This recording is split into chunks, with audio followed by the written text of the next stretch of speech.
A Eliana me mandou no Twitter assim: Padre Fábio, meu pai fazia com que eu e meu irmão bebêssemos com ele. Isso começou aos 7 anos. E hoje pagamos caro por isso. Começamos a beber cedo. Mas acho que hoje, padre, quem paga caro mesmo é meu pai. Por ter visto já o meu irmão ter que tirar metade do pâncreas por causa da bebida. Gente, isso é tão sério, não é verdade? A gente falava dessa autoridade aqui no início do programa. Um pai é o referencial de autoridade para o filho. A mãe é um referencial de autoridade para o filho. E é por isso que a nossa autoridade com os nossos filhos, ela não vai passar somente pelas palavras. Não é uma palavra que ordena ou que permite, que expressam a autoridade. Mas é sobretudo a maneira como nós vivemos. Os filhos observam a nossa vida. Os filhos estão de olho na maneira como nós tratamos as questões do dia a dia. É um aprendizado inconsciente até. Vai passando por informações subliminares, que não são assim muito visíveis, muito palpáveis, não. Os filhos percebem o que nós sentimos. Os filhos percebem a maneira como nós estamos tratando a nossa vida. E a gente sabe que o álcool, ele é um vício socializado que começa muito cedo dentro das nossas casas, e às vezes os nossos filhos já crescem com essas festas que são promovidas por nós, com aquela bebida que é servida e que depois vai se tornando um vício, que vai se tornando uma dependência, e aí são filhos que estão vendo os pais embriagados, muitas vezes agredindo, perdendo todo o referencial do bom senso, porque o álcool retira isso mesmo. O álcool é um caminho muito perigoso, minha gente. Quem já viveu isso, quem já experimentou isso na sua carne, sabe o que eu estou falando. Famílias inteiras sendo dizimadas pelo álcool. Cidades em que a gente vê a juventude tão perdida. E é engraçado porque isso está pegando muitos interiores, né? Onde o jovem não tem muita opção de lazer. Às vezes o que as prefeituras, o que os governos estão proporcionando ao jovem não são o suficiente para poder retirá-los dessa vida. Eu sempre digo, o esporte, né? Uma prefeitura numa cidade pequena precisa incentivar o esporte, precisa incentivar a arte, a música, para que o jovem tenha uma opção de lazer que seja saudável. Ao invés de passar lá uma tarde inteira no boteco bebendo, passar, quem sabe, uma tarde jogando um futebol, jogando um vôlei, uma natação. Dar aos nossos filhos opções saudáveis. E aí, infelizmente, a gente tem um testemunho desse aqui. Do pai que incentiva, às vezes até mesmo para justificar o próprio vício, quer que o filho beba também. Eu já vi isso muitas vezes. Não uma, nem duas.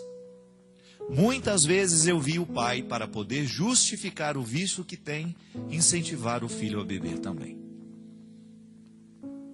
E aí a gente perde o controle.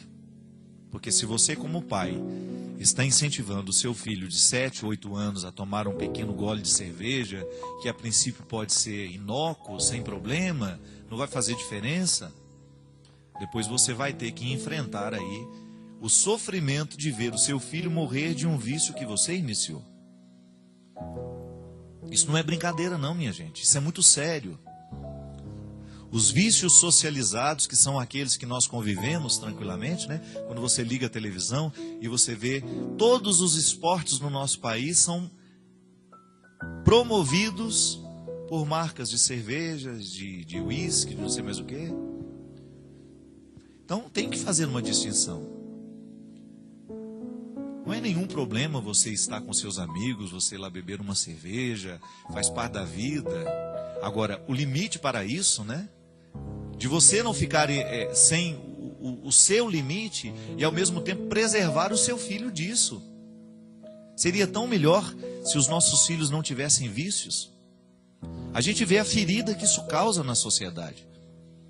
A gente vê a ferida que isso causa na família. Do cigarro vem a maconha, da maconha vem a cocaína, e o pior, depois da cocaína, vem a pior de todas as drogas hoje, que é o crack, que com 2, 3 pedras a pessoa fica viciada para o resto da vida e desencadeia um processo de autodestruição terrível. Fortalecer a vontade dos nossos filhos para que eles façam boas escolhas passa o tempo todo pelo testemunho dos pais. Por isso que você que aí, que está começando a sua família, faça de tudo para que o seu filho tenha bons hábitos. Comece de pequeno. Ensine-o as coisas boas da vida. Mesmo que você não tenha sido um grande leitor, mesmo que você não tenha aprendido isso com seus pais, faça de tudo para que o seu filho ganhe já, desde pequeno, livros infantis, para que ele descubra o fascínio que existe na literatura. Para que depois, ao invés de ocupar o tempo dele com coisas ruins, ele possa saber se ocupar-se com um bom livro, uma boa leitura, que ele não tenha preguiça de descobrir o mundo, de estudar. Coloque para praticar um esporte desde pequeno, para desenvolver nele a vida saudável, o desejo pela vida saudável que o esporte traz. Faça o seu filho gostar, apresente para ele as coisas boas da vida, a arte. Quem sabe o seu filho tem uma aptidão para aprender um instrumento musical, tente. Ou se ele não vai ser um grande músico, pelo menos ele vai ter na arte, na música, um lugar onde ele vai descarregar as energias dele. É sempre tão bom, minha gente, a gente ter bons hábitos, a gente fazer boas escolhas. Isso é construir uma família.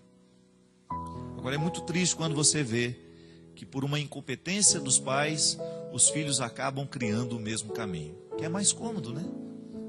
Para que você vai discutir se você quer manter-se naquele vício, naquela situação que está confortável? E é por isso que eu digo, só quando a gente ama, a gente é capaz de mudar hábitos e atitudes por causa da criatura amada.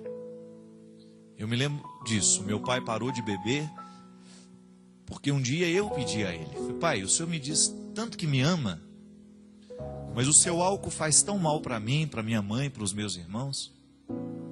Imagina, eu era pequeno falando isso para o meu pai, tremendo, com medo da reação que ele poderia ter. E pedi a ele, o senhor diz que me ama, então eu gostaria de ter o direito de pedir ao senhor que o senhor parasse de beber. Que o senhor devolvesse a alegria à nossa casa que foi perdida, porque ninguém pode ser feliz vendo um pai se acabando na bebida. Uma família não pode ser feliz vendo a mãe sendo destruída pelo álcool. Então você que é filho, que tem um pai que está enfrentando o problema do álcool, use da sua autoridade de filho. Faça como eu fiz um dia. Sentei como se fosse um homem grande e pedi a ele, se ele me amasse de verdade, que ele pudesse fazer aquele sacrifício por mim. E meu pai fez. Deu certo. Deu certo aquela palavra, certa na hora certa. E eu tive a graça de ver o meu pai se recuperar com muito esforço, porque sair do álcool requer esforço, não é fácil. Ele frequentando grupos de AA para poder vencer o vício, nós frequentando o grupo de apoio, o Alanon na época. E a gente ia buscando também orientações para como agir com meu pai. Isso é tão bom. Você aprender como lidar com aquele que está querendo sair do vício. Eu acho que a gente só não pode fingir que não está acontecendo. Se alguém está sendo destruído dentro da nossa casa por causa de um vício, nós precisamos ter coragem de usar da nossa autoridade para solicitar que aquele mal seja cortado pela raiz.